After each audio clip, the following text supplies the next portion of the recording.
Hi friends, so ಮಡಿಕೇರಿಗೆ 9ನೇ ತಾರೀಕು ಬರ್ತೀನಿ ಅಂತ ಹೇಳಿದೆ. ಸೊ ಅದೇ ಥರ 9ನೇ ತಾರೀಕು ಒಂದು ಗಾಡಿ ಹೋಗ್ತು. ಸೊ ಇವಾಗ ಬರೋ 11ನೇ ತಾರೀಕು, ಸೊ ಅಂದರೆ ಭಾನುವಾರ ನೈಟ್ ಕೂಡ ಬೆಂಗಳೂರಿಂದ ಮಡಿಕೇರಿಗೆ ಬರ್ತಾ ಇದ್ದೀವಿ. ಸೊ ಇಲ್ಲೇನು ನೋಡ್ತಾ ಇದ್ದೀರಾ, ಈ ಪೆಟ್ಟಿಗೆಗಳೆಲ್ಲನೂ ಕೂಡ ಮಡಿಕೇರಿಗೆ ಅಂತಲೇ ರೆಡಿ ಮಾಡಿರೋದು.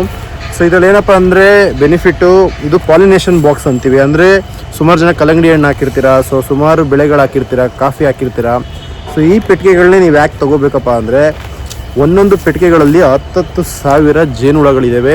ಸೊ ಯಾಕೆ ಅಂದರೆ ಇದು 3-4-5 ತಿಂಗಳು ನಾವು ಒಳ್ಳೆ ಅದಕ್ಕೆ ಆಹಾರ ಸಿಗುವಂಥ ಜಾಗಗಳಲ್ಲಿ ಬ್ರೀಡ್ ಮಾಡಿರ್ತೀವಿ. ಪರ್ಪಸ್ ಬಂದು ರೈತರುಗಳಿಗೆ ಒಳ್ಳೆ ಪರಾಗಸ್ಪರ್ಶ ಆಗುವಂಥ ಜೇನು ಪೆಟ್ಟಿಗೆಗಳನ್ನ ಕೊಡಬೇಕು ಅಂತ. ಸೊ ಆದ್ದರಿಂದ ನಿಮಗೆ ಒಳ್ಳೆ ಪರಾಗಸ್ಪರ್ಶಕ್ಕೆ ಅಂತಲೇ ಜೇನು ಪೆಟ್ಟಿಗೆಗಳನ್ನ ಹುಡುಕ್ತಿದ್ರೆ ಈ ಪೆಟ್ಟಿಗೆಗಳು ತುಂಬ ಸೂಕ್ತವಾಗಿರುತ್ತೆ.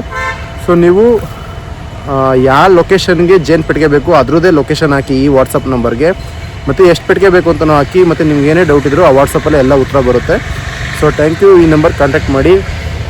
ಮತ್ತು ಕಾಲು ಮಾಡೋದ್ರಿಂದ ಏನಾಗುತ್ತಪ್ಪ ಅಂದರೆ, ನಾವು ಆದಷ್ಟು ಜೇನು ಜೊತೆ ಪೆಟ್ಟಿಗೆಗಳದ್ದು ಕೆಲಸಗಳಲ್ಲಿ ಕಾಡು ಮತ್ತು ಸುಮಾರು ಡ್ರೈವಿಂಗಲ್ಲಿ ಇರೋದ್ರಿಂದ ಸುಮಾರು ರೆಸ್ಪಾನ್ಸ್ ಬರೋಲ್ಲ. ಬಟ್ ವಾಟ್ಸಪ್ ನಿಮಗೆ 100 ಜನಕ್ಕೆ ಮೆಸೇಜ್ ಮಾಡೋರು 100 ಜನಕ್ಕೂ ಉತ್ತರ ಹೇಳುತ್ತೆ.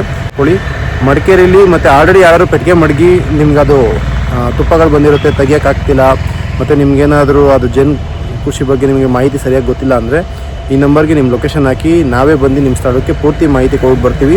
ಯಾವುದೇ ಥರ ಚಾರ್ಜಸ್ ಇರೋಲ್ಲ. ಸೊ ಸಿಗುವ ಮಡಿಕೇರಿಲಿ